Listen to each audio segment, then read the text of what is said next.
guys to our open enrollment meeting. So this open enrollment meeting is going to cover all of our health benefits effective 10/1. So we have Kevin and we have Amy with us today from Biden. They're going to go over everything and give you all the details and answer questions. So they'll go ahead and take it away, and then afterwards Megan and I will help people enroll if you guys are ready to do so. Thank you. All right, well, good afternoon. I can see my clickers. Good afternoon. My name is Kevin, as Nikki said, and we are what's called benefit consultants, and we work with a lot of the insurance providers and all the different service vendors that you have for your plan. We are kind of the liaison, and we can address and try to answer any questions you have today. We'll spend some time afterwards addressing any questions, but if we don't know, we know the contact to go with too. Amy works with me and is the account manager for St. Anne's, and together we look at your employee benefits every year, and we try to evaluate what's going to be the best fit, best price. And the great news for this year is that, let's see if this is working. Oh goodness. Is it not working? Still not working. That's okay. All right, that's okay. I'll just keep, I use this, that's fine. The great news for everybody today is that your plans are not changing at all, nor is the cost of these plans changing. We're keeping everything the same. So that's really great news. I wish I could stand up in front of employee benefit meetings and announce that, but I don't get that opportunity very often, and this is great news for you today. What's also kind of fun for us is this is our first meeting that we've had on site with employees now for quite a while. Isn't this crazy times we live in? It's just really weird. And when Amy let me know we were doing it on site, I was super excited about that because I'd much rather be here in person than do virtual visit. So, anyways, what we're going to do today is we're going to kind of walk down through some of the basic elements of your plans. As we've said, no changes, so a lot of this should be just reviewed. But we want to make sure that you take time once a year to understand your benefits, to know, in order that you can appreciate them, use them hopefully as they're supposed to be used, and gain benefit from them. That's what employee benefits is all about. So you do need to make some decisions though, and this year we are asking you to go out to the new paid-for enrollment platform. So everybody will have that homework assignment where you'll actually need to go and make your elections. It is, even though you want to keep your benefits all the same, you still would need to go and make your elections in the paid-for system. And so please don't forget to do that, and we're going to ask you to do that between now and September 9th. So you need to go in and make those elections, don't forget. Okay, so what I'm going to do is I'm going to spend time talking about your medical plan and some features associated with your medical plan. And then Amy's going to talk about some of your other ancillary coverages that you have available. And we're going to start by talking about your medical plan. So, and actually, thank you. Okay. So the medical plans, there are actually two of them. And again, this is what you have currently, but you have what's known as a high deductible health plan with an HSA component attached to it. Or you have what's called a classic plan or traditional plan that has just kind of flat dollar copays for various services. What's the major difference? With a high deductible plan, you have to have everything apply against your deductible first. And in this case, it's a $3,000 individual, $6,000 family deductible. You have to pay the full discounted costs for any services you have done, including prescription. With the classic plan, instead of that, you meet that full deductible first. For any services that you have, like with your primary care or with the specialist visit, you're just going to have a flat dollar copay that you'd have to pay for that service. And as true with your prescriptions, you would just have a flat dollar copay for those prescriptions. You don't have to meet a deductible first, unless you go outside of some of those standard office visit services. And like if you were to have a hospital coverage, you would have to meet your deductible with that as well. And you can see that the deductible is $2,000 for an individual, $4,000 for a family. We've outlined the information here on this slide deck, but I do want to remind all of you that the information is included in this packet that you received as you came in, or that you can get from the HR department. And as well, we loaded this into the pay-for system so you can access all this information for you You don't have to necessarily write down everything that's listed for you. You should be able to retrieve this in another setting. So, but you might be saying to yourself, well, just on paper that looks like, why would I want to take out a plan that has a really high deductible, and I have to pay for everything out of my pocket first, and I could just have co-pays with that other plan. And that's really good to ask that question. Well, we put together just a quick scenario of how the HSA plan might actually be advantageous for you to consider using. And we chose a moderate user, and again, it would vary by if you're a low user to a high user. Actually, there's some advantages in both those settings, but we chose a moderate user of healthcare and a single person for now, just for the sake of discussion. And we're outlining, and I know it's really fine print, you can't see it where you're sitting there. Again, this is in your packet of information. But we outlined, this person had, in this given year, they had a visit to the primary care doctor, they had a visit to the specialist office, they had what ended up being a 90-day supply for a generic medication. They actually did have an outpatient surgery, which was about $4,000 in cost. And then they had some follow-up physical therapy after that surgery. It's just kind of a routine year, not necessarily major, not necessarily minor, just kind of moderate.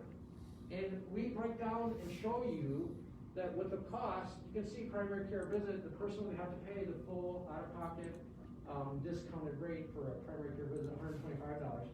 Whereas if they were in the classic plan, they don't have to pay $20. So right out the bat, you're saying to yourself, Kevin, I don't get it. Why would I want to pay $125 instead of $20? Well, you got to keep going down and think about this a little further.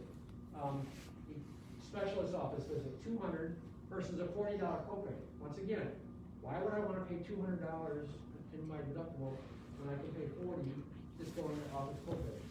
Keep going. As you go down through each of those scenarios, you'll see that the costs add up. In the classic plan, the out-of-pocket cost, meaning your costs, add up to only $2,508, compared to the $3,300 that you would have in the HSA high deductible plan. And again, you'd be saying to yourself, there you go, Kevin, that's the proof. You know, the classic plan would be better. Read on. You have a contribution that is coming from, you have a contribution that you have to pay for these benefits. So you are being charged for these benefits, and the HSA plan is a lower cost plan. And you can see, in this case, $1,300 versus the other plan, the classic plan, it's $2,200. Then also, St. Anne's is putting in a contribution to your HSA account, your bank account. If you elect a high deductible health plan, they're putting money in that account for you. But that also offsets. So at the end of the day, when you analyze all the costs, the HSA plan would actually be a lower cost plan for you, even though it has a high deductible plan up in front. So you just have to think through these plans a little better. HSAs are becoming very popular. We do sell a lot of them in our office, and we think there's some advantages for St. Anne's employees here, so we definitely want you to take a look at that. Okay, I'm going to keep going.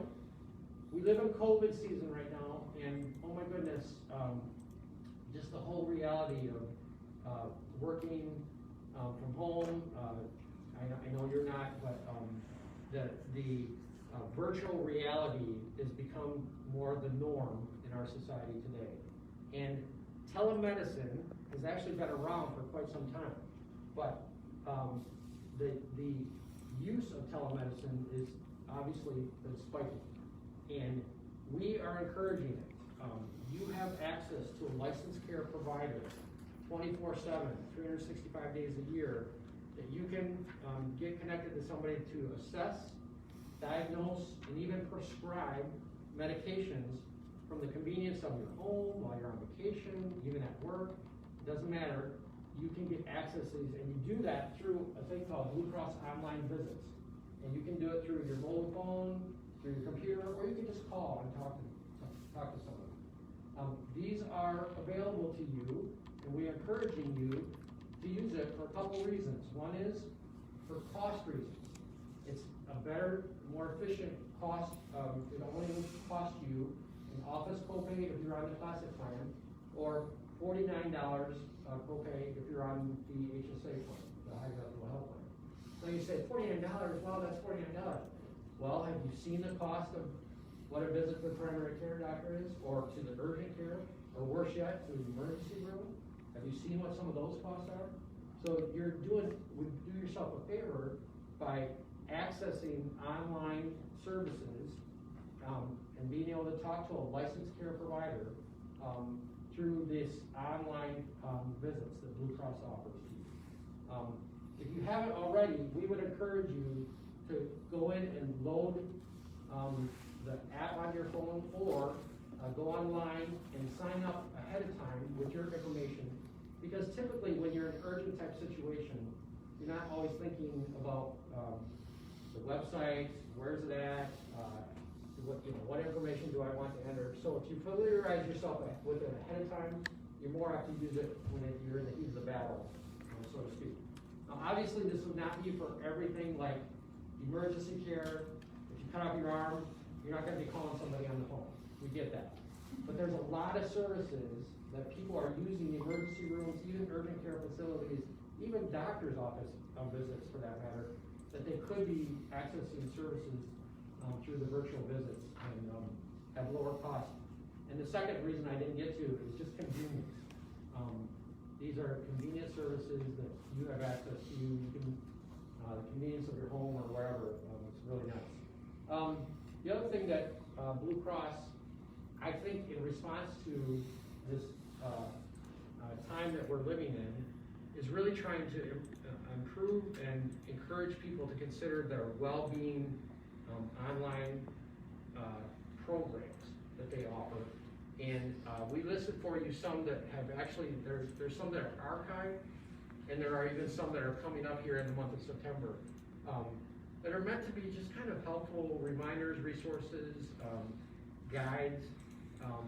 Goodness, this is challenging times, and we especially understand that people's well-being is kind of thrown off kilter. There's a lot of mental health challenges for all of us, everyone in this room, during these times.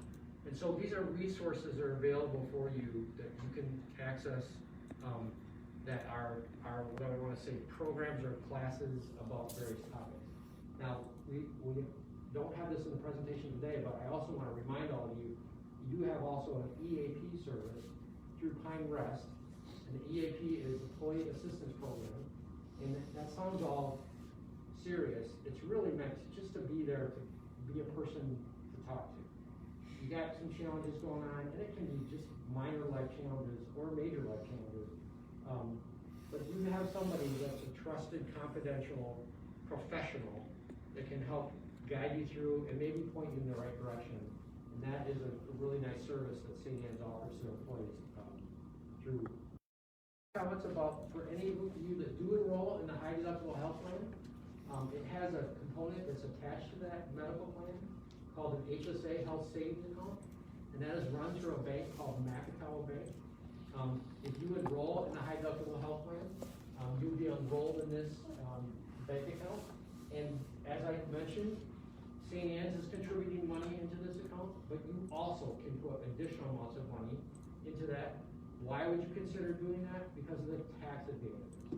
The money that goes in there goes in tax-free, comes out tax-free, or grows tax-free, and comes out tax-free if it's used for qualified medical expenses. There's no other medium on the marketplace that has a triple tax benefit. Roth IRAs, double tax benefit. 401k plans, double tax benefit. 403b plans, double tax benefit. HSAs are nice for the tax savings. So you can put money aside in there to use for qualified medical expenses tax-free. And the other huge advantage of them is that whatever you don't use in a given year, it rolls over, it stays with you, it stays in your account name, and it's your money. And so anything that you put in there, you don't have to worry about losing someday, at the end of the year or something like that. It's your money, it stays with you. So there are limits, however, how much you can put in, and the government sets those limits every year, and it's based on a calendar year. I know that your medical plan starts over in October, and your deductibles reset, but the HSA contributions are based on a tax year, so calendar year. So there's limits on how much you can put in 2020, and there's 2021. And we've listed those out for you. Okay, that's a quick rundown through the medical insurance. I think we'll save questions till the end of the presentation. So right now I'm going to invite up Amy, and she's going to kind of talk through some of the other benefit offerings you have available.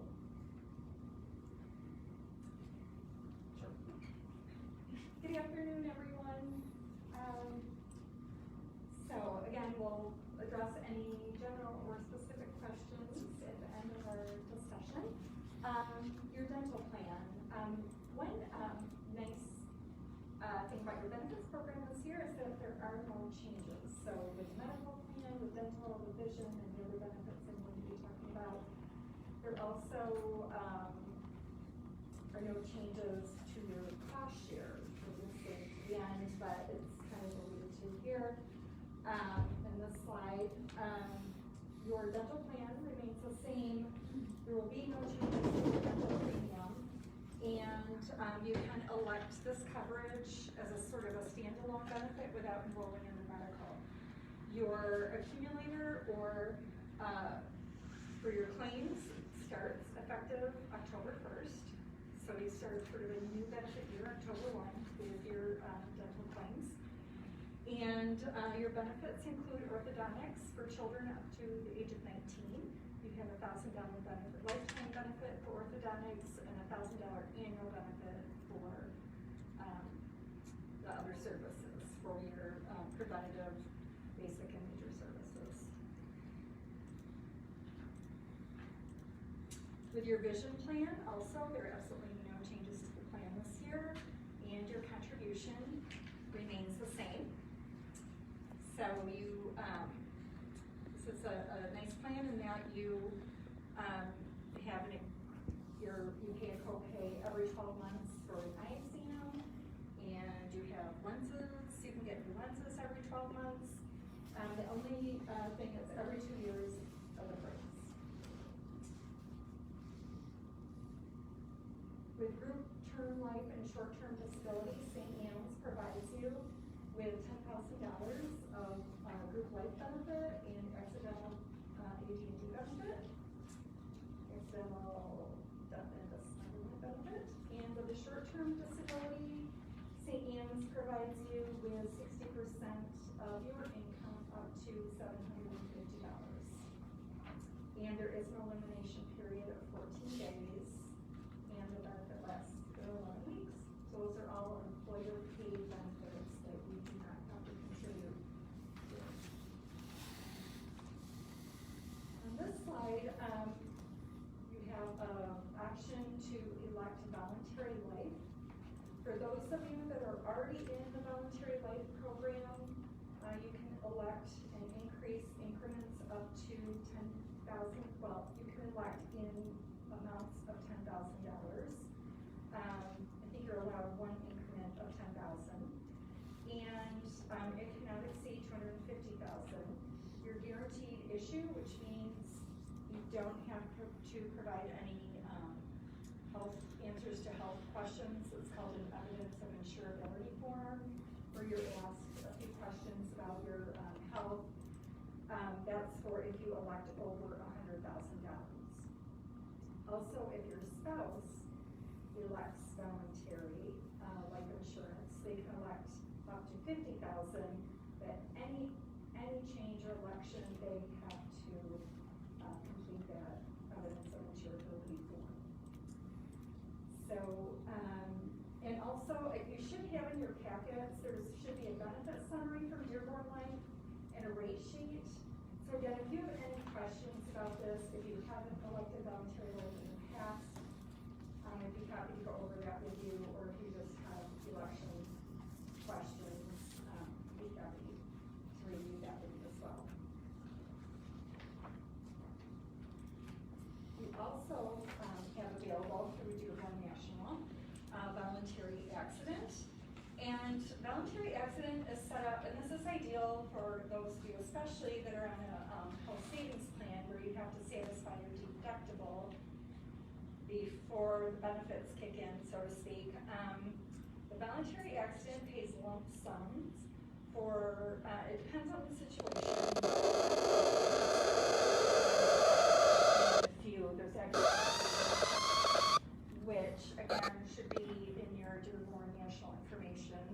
as well as the rates. But for example, you would get a lump sum for, emergency room visits, hospital admissions, surgeries, intensive care, and so on. Depending on the accident, you get X amount of dollars, and that really helps with satisfying your deductible. And that I should, say that is for on and off job accidents, so if you're injured on the job, it still qualifies. Voluntary critical illness has a similar structure. If you are diagnosed, there is a pre-existing condition exclusion for 12 months prior to signing up for the plan, but if you're diagnosed, for example, with cancer after you've been 2 months under the plan, it will pay you a lump sum. And this is, it covers heart issues, cancer, transplants, and there's like a list of diseases I believe that is also on the Dearborn National Handbook, and as well as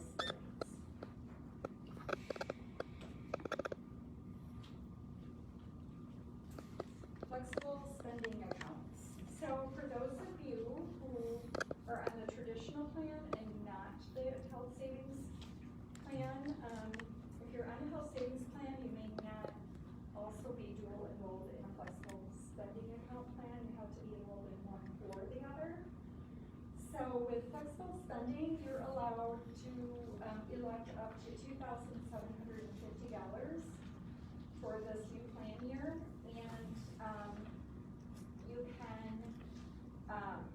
sort of, I think in electing or deciding the amount that you want to elect to have deducted from your paycheck is sort of, you know, you can look at last year's experience, or if you know if you have upcoming expenses, because only $500 carries over if you don't spend it all. So if you elect $2,000 and only spend $1,000, you can only roll over $500. So then, you know, it's really important to sort of estimate how much you'll be using through the year. And that would be for all of your families and expenses. And I should point out, yes, this also begins October 1. As far everything resets October 1 for your benefit year. The dependent care, that amount hasn't changed. It's still $5,000. And that again, I think there is, Dearborn, you have to confirm if they have a mobile app. I believe they do, in which you can just scan and process your claims. For basic, forgive me, okay, for basic. All right, I have Dearborn on my mind. But yes, basic has a mobile app, which is very handy, and it makes processing your claims very easy. You can just scan the receipt and send it in, and then get reimbursed. Anybody who's eligible for dependent care now, whether you're on the HSA or. Yes. Good point, yes. So the difference between the medical FSA and the dependent care, you can have have a dependent care FSA if you are on the, if you do have an HSA, because it technically isn't a medical expense, it's child care expense. And again, if you have questions on this, we can go over that.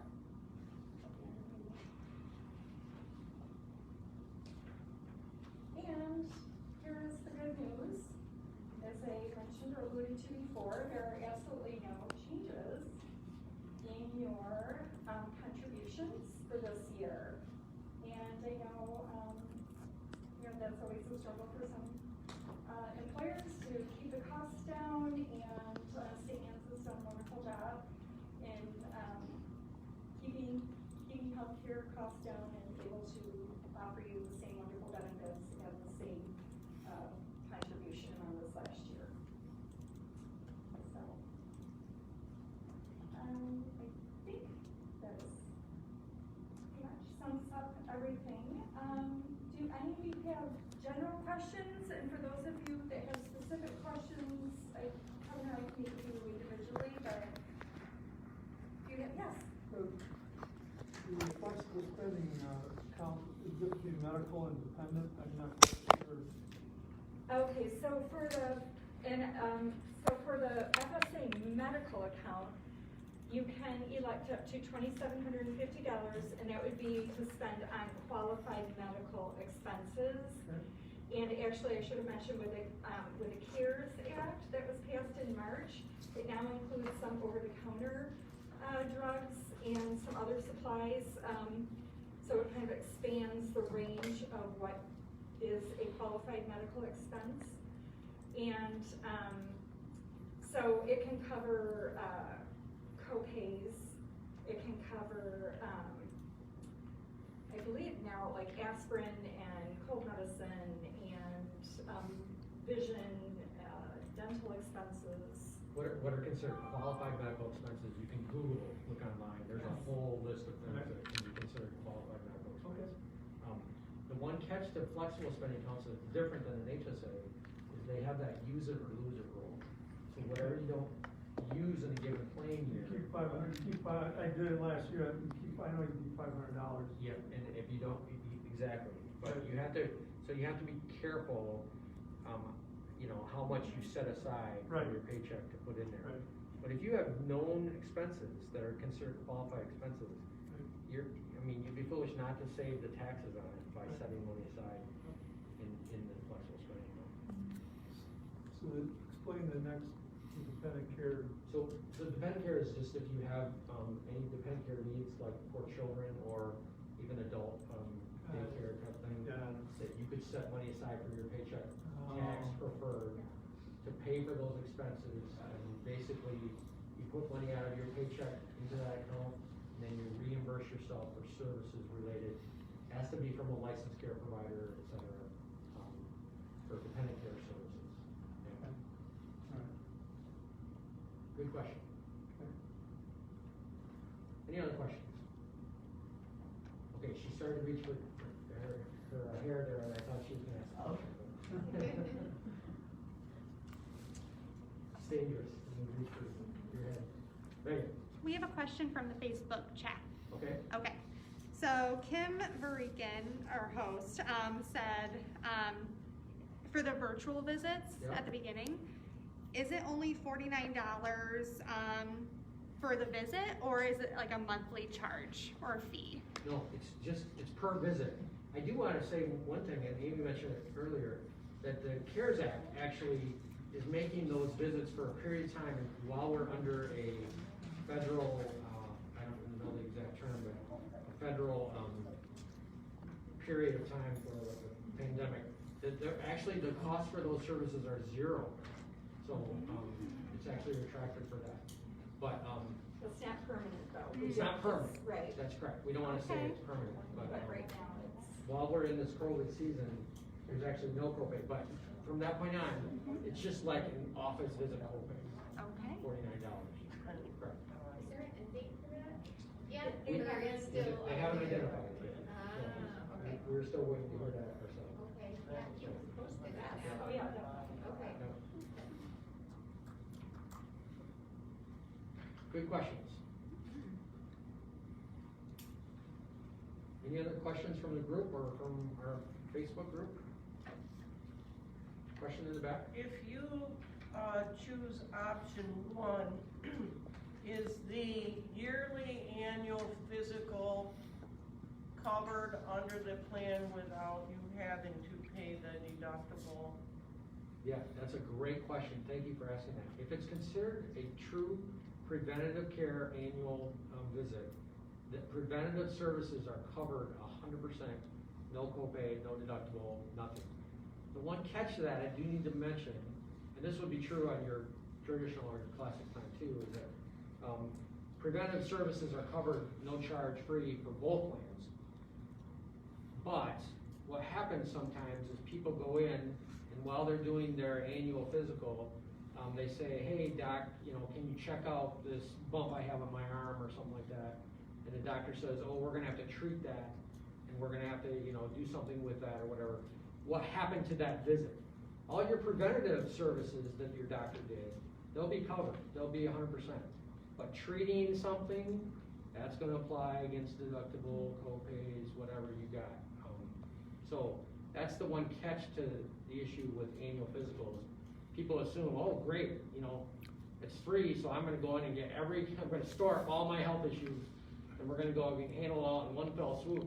Well, preventative services, yes, will be covered, but any type of diagnostic treatment of any kind, that applies against deductible and copay. Is there also some blood work covered under the preventative, physical? So typically, blood work, anytime you say that, is meaning that your doctor is requesting that because there's a diagnosis of some kind. So the lab work for that diagnosis would apply against your deductible and co-insurance or office copay or whatever. So if it's truly preventative and your doctor is ordering it, it's all to the codes. It's how your doctor codes these things. People have a misnomer about insurance companies that there's some, you know, guys in the back room saying, oh, Sally is coming through, let's ding Sally. No, it's all computerized. It's all codes. It's what your doctor codes it that is gonna make the determination. So if your doctor codes it preventative, then it's covered, but if it's not considered preventative, then yeah, it's gonna have, you know, apply against like you would a normal visit. That is a good point that Kevin brings up, because I have seen it, it happens rarely, but you can go in for a preventative and then it could be coded. If you got a EOB and you're charged and you didn't have any diagnostic, there could have been an error if you got a bill for a preventative annual. So I have seen that, again, it doesn't happen very often, but it's typically because you've had diagnostic services in that visit that you get billed. Good questions. I like it. Any other questions people have?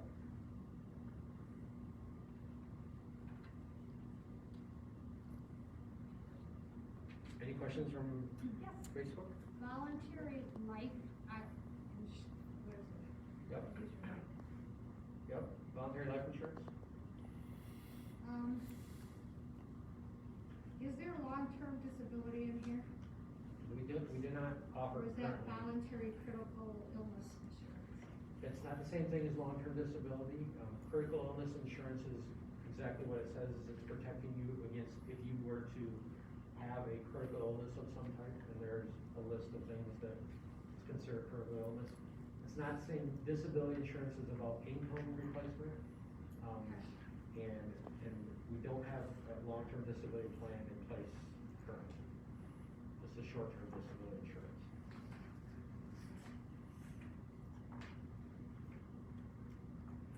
Okay, and Nikki or Megan, I don't know if you want to say any closing comments, but we will be here afterwards to answer any personal questions that maybe you didn't want to ask in a group. Do you want to type a closing comment? Try to address those with you afterwards. But thank you for your time today.